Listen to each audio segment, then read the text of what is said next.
السلام عليكم ورحمة الله وبركاته أصحابتي qaaliga dhamaantiin meel kasta aad joogtaan aad baan idin salaamayaa soo dhawaada ayaan idin leeyahay maanta waxaan inoo soo diyaariyay shanta qodob waxay ka hadlayaan sida loo maamulo lacagta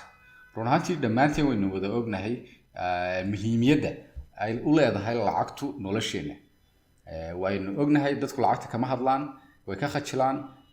way ignore gareeyaan markay wuxuu financial noqoto inay ka hadlaan oo si open uga hadlaan laakiin maanta si open ayaan uga hadlaynaa sida lacagta loo maamulo ayaan ka hadlaynaa sababtoo ah lacagtu waxa weeye problemka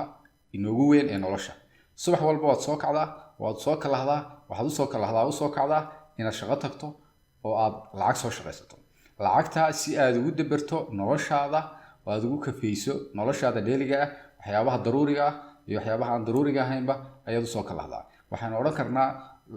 waqtigeena 80% waxaan u soconaynaa si aynu lacag soo kasbano lacagtaas aynu isticmaalno waxyaabo kala duwan haday tahay waxyaabo adduunyo inaga anfacaya iyo haday tahay waxyaabo aakhiro inaga anfacaya marka ka hadalkeedu aad u muhiim u yahay waa sababtaan u soo baaray oo aan u arkay inay muhiim ugu tahay bulshadeena inaynu baranno dhamaanteenba sida loo maamulo lacagta loogana noqdo qof lacag ahaan isku filan ama ugu yaraan waxa uu qaato mushahar haday tahay iyo haddii business yahay ay noqoto wax ku filaada oo u nidaamsan shan qodob ayaan halkan ku soo diyaariyay shanta qodob waxay inaga saacidayaan oo ay inaga caawinayaan inaynu noqono dad maaliyad ahaan ama financially stable qof aan ku jirin financial crisis oo wuxuu qaato iyo wuxuu kharash gareeyaa isla kaadaan ama wuxuu qaato iyo wuxuu kharash gareeyo ay bataan wuxuu qaato oo kharashkiisu yaraado shanta qodob waxa ugu horeeya inaad abuurato budget aad samaysato waxaad maqashay miisaaniyad baad maqashay dawladda miisaaniyad samaysanaysa maqashay miisaaniyadda sababta aad miisaaniyadda loo sameeyo waxa weeye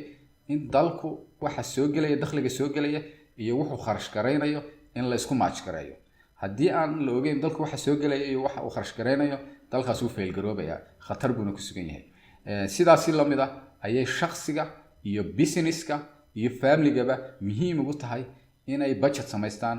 inay miisaaniyad samaystaan miisaaniyad waxay ka caawinaysaa inaad u durastid ama aad saadaalisid wixii ku soo galayay ama aad ogtahayba mushaharkaaga wixii ku soo galayay kadibna aad qortid oo aad taxdid waxyaabaha aad doonaysid inaad ku kharash gareysid waxyaabaha ku soo galaya qodobka hadduu qofku helo oo marka koowaad uu helo number 1 wuxuu talaabadii koowaad ugu weyneed ayuu qaaday qofkaasi sidii noloshiisa u noqon lahayd nolol degan oo maaliyad ahaan ka degan oo ah nolol horumarsan si aad budget u samaysato number 1 waxa lagaaga baahan yahay inaad ogaato waxa ku soo galaya mushaharkaaga inaad ogaato oo halka ku waastaysan yahay number 2 inaad ogaatid waxaad kharash gareynaysid bishan soo socota maxaad kharash gareynaysaa kharashaadkaas waxay u kala baxayaan waxyaabo daruuri ah oo necessary ah oo waxyaabihii nolosha asaasiga u ahaa oo ay kamid yihiin cuntadii ay kamid yihiin kirooyinkii ay kamid yihiin lightkii waxyaabihii daruuriga ahaa iyo waxyaabihii inta marka laga soo haro inta wixii ka soo harayaan daruuriga ahayn oo iyaguna dhowr category geli kara markaad labada ogaatid waa taxaysaa mid walbana kharashkaad ugu tala gashay ayaad qoraysaa oo aad list gareynaysaa budgetkaagu sidaas uu ku degaya number 1 qodobka koobaad ee muhiimka ah waa inaad budget samaysatid budgetka aad samaysatid waa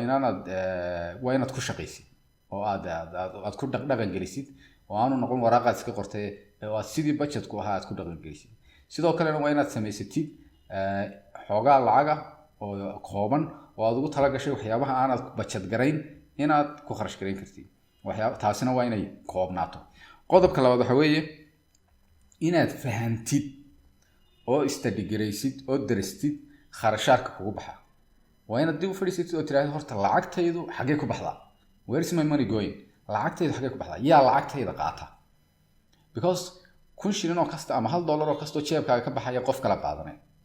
waa inaad si xigmadaysan oo wisely u fikirtid oo dib u baadhid saadkaaga dib u baadhid dahabkaaga dib u baadhid bank account-kaaga dib u baadhid aad tiraahid lacagtaydu xagee tegaysaa waa inaad ugu yaraan bishii ugu dambeysay ama labadii bilood ugu dambeeyay dib u baadhid marka hadday kuu soo baxdo lacagtaadu intii ugu badnayd inay ku baxaysay meelo aan muhiim ahayn ama waxyaabo aan mustaqbalkaaga muhiim ahayn unnecessary expenses ay ahaayeen, you need to cut it. waa inaad joojisaa, because inaad noloshaada maaliyadeeda aad iminka ka shaqayso, aad iminka bilowdaa, waxay wax kaa taraysaa mustaqbalkaaga. haddaad wixii iminka kusoo gelaya intaad dhalinyarada tahay ama intaad iminka shaqaysanaysid ee waqtigu kuu fiican yahay aad habaysan kari weydid oo aad dhaqaalaysan kari weydid oo aad maamulan kari weydid, hadhow marka waqtigu xumaado ama aad gabowdo ama shaqooyinku aad sidan aad iminka u shaqaysanayso aad u shaqaan weydo, waad ka qoomayn doontaa. marka iminka intay goorgoor tahay waa inaad buug iyo qalin qaadato, waa inaad budgetkaaga iyo expenseskaga saa isu barbardhigtid, waa inaad ogaatid meesha lacagtaada aadayso, waa inaad ogaatid lacagtaa iyadu ma meel muhiimay ku baxaysaa mise waxyaabaa necessary bay ku baxaysaa. Understand your expense. taasina waa qodobka labaad. marka hadday kuu soo baxdo kharashaadkaagu inay waxyaabo ka soo qaad $1,000 qaadatid oo 400 oo kamid ay ku baxayaan waxyaabo aan muhiim ahayn, oo ay noqoto inaad habeen walba hodhal ka soo cashayso ama aad meelo waxyaabo unnecessary cost, you name it, aad wad garanaysaa ay waxa ku baxayaan, you need to cut that. waa inaad jartid, waa inaad off garaysid oo aad ku soo koobtid naftaada discipline garaysid. bishii markaad shaqaysatid wixii muhiimka ahaa bixisid, u ogolo naftaadana waa caadi aad waxyaabo aad qabsatid oo luxury ah, laakiin waxyaabo excessive ka ah waa iska cut garaysid. ta saddexaad waxa weeye inaad fahantid income-kaaga. you need to understand your income. lacagta ay soo gelaysaa waa imisay laag tahay, xaggee iga soo gelaysaa, iyadana waa inaad fahantid ay ku budget garaysan tahay lacagta ku soo gelaysaa. hadday business kaa soo gelayso waa inaad predict garaysid oo aad saadaalisid waxa ku soo gelaya iyo siday ku soo gelayaan. haddaad shaqaysid qof markuu shaqeeyo waa iska cad tahay, qof mushaarkiisu inta badan wuu ogyahay. saddex xaaladood baa ku soo baxaya markaad study garaysid income-kaaga. inay break even noqoto oo wixii aad kharash garaynaysay iyo wixii ku soo gelayay isleekaadaan, ay iskoosato 0-0. in wixii kaa baxayay ka bataan wixii ku soo gelayay iyo in wixii ku soo gelayay ka bataan waxaad kharash garaynaysid. marka saddexda mid waa okay oo waa break even, laakiin khatartii baad ku suganto waxaa dhici karta ama inaad negative gashay. ta kale waa dangerous oo wixii ku soo gelayay wax kaa badan ayaad kharash garaysay. that means deymo kalaad soo qaatay ama cid kalaad saxaaday ama wixii baa kugu filaan waayay macnawiyan ku soo gelayay oo wax ka badan ayaad kharash garaysay. ta saddexaad ugu fiican waxa weeye in wixii ku soo gelayay ay ka bataan waxaad kharash garaysay. that means waxa tahay qof financially literacy wax ka fahansan oo wixii soo gelayay wixii muhiimka ahna intuu kharash gareeyay, wixii si kalena saving dhigtay ama meel ku haboon gashaday. qodobkaasna waa qodobka saddexaad. qodobka afraad waxa weeye inaad samaysato emergency fund wax loo yaqaano, oo micnihiisu noqonayo xaaladaha degdega ee sida caafimaadka oo kamid yahay, ay kamid tahay gaarigaad shaqada ku tagto ama ku shaqaysato hadduu kaa xumaado ama kaa jabo, haddii qof wax ku dhacaan, waa inaad haysatid emergency fund ama account aad xoogaa ku shubtid. waxaas iyay badanba dadka account markay maqlaan xamooda in lacag weyn lagu shubo $10 baad ku shubi kartaa, $5 baad ku shubi kartaa, wixii adiga kaa go'aya ayaad hadda ku shubanaysaa. taas waxay kaa caawinaysaa maalin haddii qof xanuunsado halkaad ama bisha ka sugi lahayd ama qof amaahan lahayd inaad lacagtii yareed aad dhigatay aad hawshii iskaga dabarto. waa qodob aad u muhiim ah emergency fund-ku, oo aad ugu muhiim ah inaad noloshaada ay noqoto qof financially ama maaliyad ahaan isku filan. qodobka shanaad ee ugu dambeeya waa qodob aad u muhiim ah, waxa weeyaan saving. inaad saving samayso percentage ka mid ah wixii ku soo gala waa inaad meel dhigto aad saving samaysatid. savingkaas wuxuu kaa caawinayaa inay mustaqbalka aanad mar walba ku xidhnaan in aad mushahar ku xidhnaane aad adigu wax samaysan karto, ganacsi ku darsan kartid, shares ku darsan kartid, adigu ganacsi abuuri kartid, qof kale intaad ganacsi abuurtid u dhiibi kartid adoo iska shaqaysanaya oo de income kale uu kaa soo geli karo. savingku waa muhiim. waxaa concept baa yidhaahdaa buugan ka akhriyay, you need to pay yourself first, oo macnaheedu noqonaya marka koowaad oo aad check receive garaysid aad receive garaysid paycheck-aaga, waa inaad number 1 waxa kaliya samaysaa u horeeya u noqda intii saving aad ka jirtid 15 ama 10% waxaad ugu talagashay. intaa wixii ka soo hara aad expenses-ka aad kharashaadka ku bixisid. laakiin haddaad sugto wixii soo haraya inaad save garayso, kharashaadku waa very consuming, ma soo haraan, waxba kama soo haraan. hadduu mar aad kharashaadkii bilowdo saasay ku dhammaanaysaa, wixiina waxaad arkaysaa adoo negative ku jira. savingku aad buu muhiim ugu yahay. inaad wax save garaysato percentage ha yaraado ama ha badnaado percentage kamid ah income-kaaga inaad save garaysid waxyaabaha aad isticmaali karto ee aad effective-ka waxaa kamid ah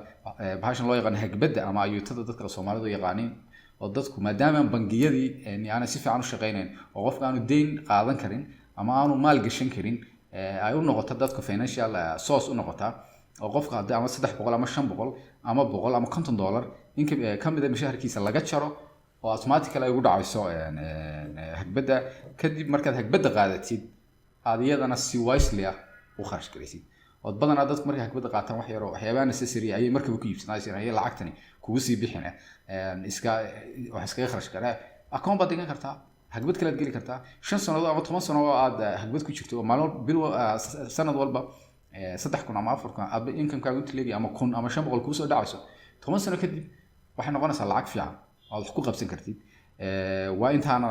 la socdaa 5 qodob baan ku soo koobayaa aad baad ugu mahadsantihiin sida fiican aad ula socotaan barnaamijka haddaad u aragtaan inuu faa'iido leeyahay fadlan share gareeya oo asxaabteena kale la share gareeya waxaan soo ururiyay soo akhriyay anigu ma idin maliheenin khatar oo baan ahay wixii soo dhamay habaysan yihiin waa waxaan anigu aabalay garanayaan doonayaan inaan wax ka faa'iido aan idinkana idin la jeclaystay inaad igala faa'iidaan aad baad u mahadsantihiin wassalaamu calaykum waraxmatullaahi wabarakaatuh